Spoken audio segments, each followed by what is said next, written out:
नमस्कार, मैं हूं रोहित और स्वागत है आपका आज के बुलेटिन में। चलिए जानते हैं आज की देश की सबसे बड़ी खबरों को सिर्फ कुछ ही मिनटों में। चलिए वीडियो को शुरू करते हैं।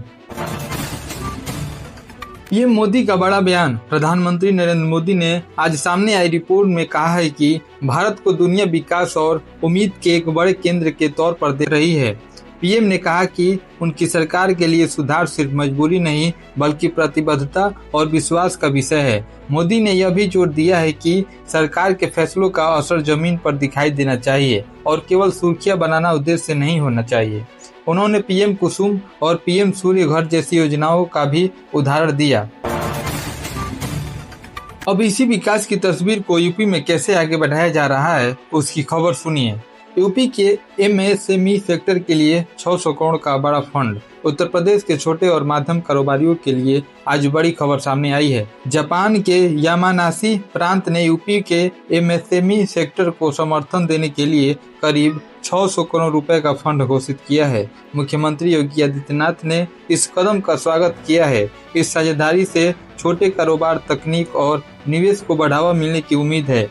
सरकार का फोकस यूपी में ज्यादा निवेश लाने और रोजगार के अवसर बढ़ाने पर है। लेकिन यूपी की खबर यही खत्म नहीं होती, क्योंकि जापान अब राज्य में सेमीकंडक्टर की संभावनाएं भी तलाशने जा रहा है। यूपी में सेमीकंडक्टर को लेकर जापान की नजर। उत्तर प्रदेश में सेमीकंडक्टर क्षेत्र को लेकर आज एक महत्वपूर्ण अपडेट सामने आया है।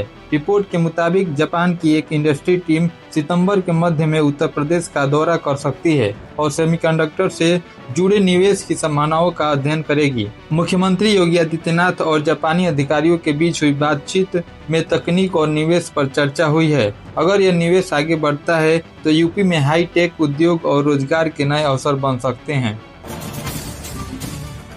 अब बात करते हैं बिहार की, जहां मुख्यमंत्री सम्राट चौधरी ने राज्य की अर्थव्यवस्था को लेकर बड़ा लक्ष्य बताया है। सम्राट चौधरी का बिहार की अर्थव्यवस्था पर बड़ा लक्ष्य। बिहार के मुख्यमंत्री सम्राट चौधरी को लेकर आज प्रकाशित रिपोर्ट में राज्य की अर्थव्यवस्था को अगले 4 वर्षों में 4 गुना करने का लक्ष्य सामने आया है। सरकार का फोकस उद्योग, नए निवेश, एयरपोर्ट, एक्सप्रेसवे और बुनियादी ढांचे को मजबूत करने पर बताया गया है। मुख्यमंत्री ने बिहार में औद्योगिक विकास को तेज करने की बात कही है। इससे आने वाले समय में निवेश और रोजगार के अवसर बढ़ने की कोशिश की जाएगी। और अब सम्राट चौधरी के एक और बयान पर नजर डालते हैं, जिसमें उन्होंने राजनीति से ज्यादा बिहार के विकास को प्राथमिकता बताई है। नेता आते जाते रहेंगे, बिहार आगे बढ़ना चाहिए। मुख्यमंत्री सम्राट चौधरी का एक बयान आज चर्चा में है। उन्होंने कहा कि राजनीति में चर्चा आते जाते रहेंगे, लेकिन बिहार की प्रगति रुकनी नहीं चाहिए। आज सामने आई रिपोर्ट के मुताबिक उन्होंने विकास, निवेश और रोजगार को राज्य की प्राथमिकताओं से जोड़कर बात रखी। उनका संदेश साफ था कि राजनीतिक बदलावों के बावजूद बिहार के विकास की दिशा जारी रहनी चाहिए। सरकार राज्य में निवेश और रोजगार बढ़ाने की कोशिश का दावा कर रही है।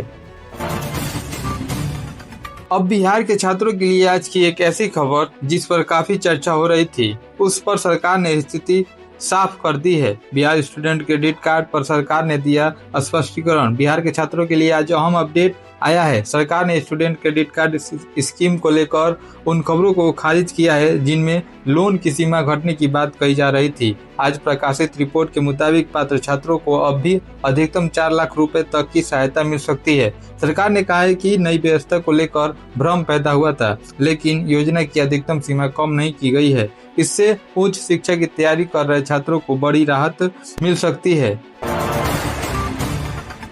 अब बिहार से निकलकर एक ऐसी खबर पर आते हैं जिसका असर सीधे आम लोगों और सुरक्षा व्यवस्था से जुड़ा है।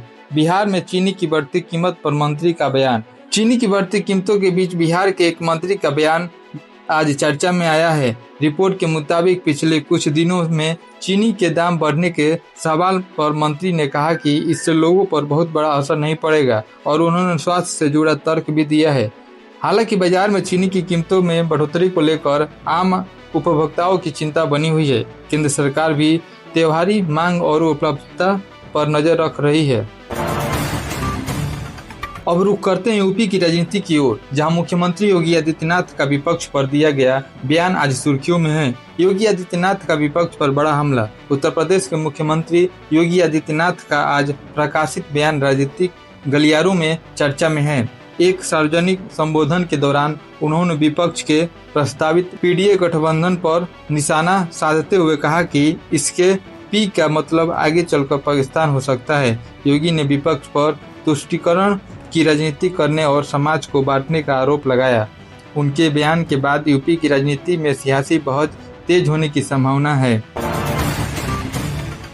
लेकिन योगी की आज की खबर सिर्फ राजनीति तक सीमित नहीं है। यूपी जापान संबंधों को लेकर भी उन्होंने एक महत्वपूर्ण बात कही है। योगी ने जापान के साथ पर्यटन और संस्कृति पर दिया जोर।